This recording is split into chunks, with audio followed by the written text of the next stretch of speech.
ভাই বিপিএল এর আগে একটা টি-20 টুর্নামেন্ট খেললেন। আলিস আল ইসলামের কাছে সবসময় যেটা এক্সপেকটেশন থাকে যে খুব অল্প রান দিবে, গুরুত্বপূর্ণ সময় ব্রেক থ্রু এনে দিবে। কতটুকু পারলেন বলে মনে হয় টুর্নামেন্ট শেষে? অ্যাকচুয়ালি এটা একটা ভালো টুর্নামেন্ট, বিপিএল এর প্রিপারেশনের জন্য হোক বা আমাদের লোকাল প্লেয়ারদের সুযোগের জন্য হোক, it's a good tournament honestly. আর আমার যে স্যাটিসফ্যাকশনের জায়গাটা, হয়তো ম্যাচটা যদি আজকে আমরা জিততাম, যদি ফাইনাল চ্যাম্পিয়ন হইতাম, তাহলে হয়তো বা স্যাটিসফ্যাকশনের জায়গাটা আমি বলতে পারতাম যে না, মোটামুটি শতভাগ পূরণ হয়েছে। আমি আর রকি একটা পার্টনারশিপ বোলিং হয়েছে, তো আমাদের ইকোনমিক আমরা চাচ্ছিলাম পাওয়ার প্লেতে অলওয়েজ বোলিং করছি দুজনের পার্টনারশিপ। তো আমাদের প্ল্যান ছিল যে আমরা যত কম রানে পাওয়ার প্লে থেকে বের হতে পারি। তো আলহামদুলিল্লাহ ওই দিক দিয়ে টিম যতটা আমাদের থেকে প্রত্যাশা করছে, তো টিমও বলছে যে আমরা মোটামুটি শতভাগ ওই ক্ষেত্রে সফল। তো আমার স্যাটিসফ্যাকশনের জায়গাটা হচ্ছে, যদি চ্যাম্পিয়ন হতে পারতাম হয়তো আমেজটাই অন্যরকম থাকতাম। যেহেতু চ্যাম্পিয়ন হতে পারিনি, এখন আমি বলবো যে 70%। ওকে, লাস্ট বিপিএলে আপনি অনেক ভালো করার পর থেকে আপনাকে নিয়ে আসলে অনেক এক্সপেকটেশন, সবার মধ্যে অনেক আলোচনা হয়েছে। আমি জাতীয় দল প্রসঙ্গে এখনই যেতে চাই না, কিন্তু এইটুকু জানতে চাই যে ওই সময় থেকে আরেকটা বিপিএল আসলো, এই সময়ের মধ্যে আলিস আল ইসলাম তার বোলিং নিয়ে কতটা কাজ করছে, কি পরিমাণ? না, অবশ্যই। এবার তো আগে কাজ করতাম হচ্ছে নর্মালি, আর এইবার যেহেতু আমি আপনার টাইগার্স ক্যাম্পে ছিলাম, বা এর আগে অস্ট্রেলিয়া ট্যুর করছি বা ওমান ট্যুর করছি, তো শেখার অনেক কিছুই ছিল অনেস্টলি।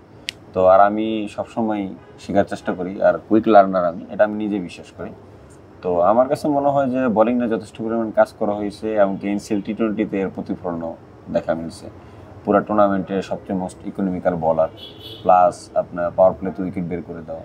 তো আলহামদুলিল্লাহ কাজ করছি বলে হয়তো বা একটু কনসিস্টেন্ট বাড়ছে, আগের থেকে ট্যাকুরেসি বাড়ছে। তো আলহামদুলিল্লাহ এবার বিপিএল নিয়ে খুব ভালো প্ল্যান আছে বা প্রত্যাশা আছে, দেখি কতটুকু। টি-20তে আমি আপনাকে একদম তরুণ বলার কখনোই বলবো না, কারণ আপনি অনেক বছর আগেও ঢাকা টিমের হয়ে হ্যাট্রিক করছেন, খুব ভালো একটা সিজন পার করছেন, এরপর বিভিন্ন জায়গায় খেলছেন, লাস্ট বিপিএল ভালো করছেন, টি-20 ভালো খেললেন। সো আমার চোখে টি-20তে আপনি বাংলাদেশের খুব পরিণত একজন বলার। আর নর্মালি হয় কি, যে যারা অনেক পরিণত তাদের কাছে আমাদের প্রত্যাশা অনেক বেশি থাকে, লাইক সাকিব আল হাসানের কাছে কিন্তু আমরা সবসময় চাবো সে অনেক বড় কিছু করবে। আলিস আল ইসলাম বিপিএলে এবার মানে কি চিন্তা ভাবনা করতেছে তার জায়গা থেকে? না, অবশ্যই এবার চিন্তাটা অনেক বড়। নর্মালি এত বড় চিন্তা করে কখনো বিপিএল শুরু করিনি বা স্টার্ট করিনি। তো এবার ইচ্ছা আছে যে ইনশাল্লাহ এবার এনসিএল টি-20তে যেরকম আমি most economical plus fourth highest wicket টেকারের ভিতরে ছিলাম, আমি 4 জনের ভিতরে। তো এবারও ইচ্ছা আছে যে বিপিএলে যদি সুযোগ পাই বা ভালো খেলি, তাহলে ইনশাল্লাহ টপ 5 উইকেট টেকারের ভিতরে। শেষ 2 প্রশ্ন। লাল বলে ক্রিকেটটা খেলার ইচ্ছা কতখানি ছিল? খেলতে পারেননি ঠিক আছে, বাট ইচ্ছা কতখানি ছিল? না, লাল বল খেলার ইচ্ছা অনেস্টলি ছিল, এবার লাল বল খেলার ইচ্ছা, বাট খেলা হয়নি। তো ইনশাল্লাহ নেক্সট ইয়ার যদি সুযোগ পাই লাল বল খেলবো ইনশাল্লাহ, এনসিএল থেকে স্টার্ট করবো। আর বিপিএল এ যে টিমে খেলবেন সবকিছু মিলে যদি কিছু বলতেন, বিপিএল এর টিম, আপনার নিজের একটা পার্সোনাল গোল, একই সাথে আপনার দর্শক যারা তাদের কাছে আপনার প্রত্যাশা।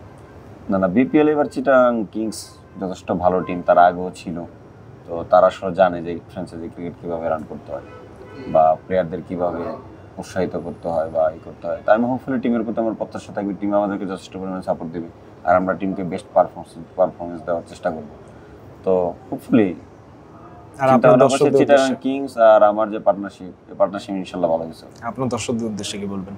আমার দর্শক না, বাংলাদেশ ক্রিকেটের যে দর্শক, তো বাংলাদেশ ক্রিকেটের দর্শকের উদ্দেশ্যে শুধু একটা জিনিস, যে দেশের প্রতি ভরসা রাখুন, ইনশাল্লাহ দেশের সময় ভালো কিছু দেবে।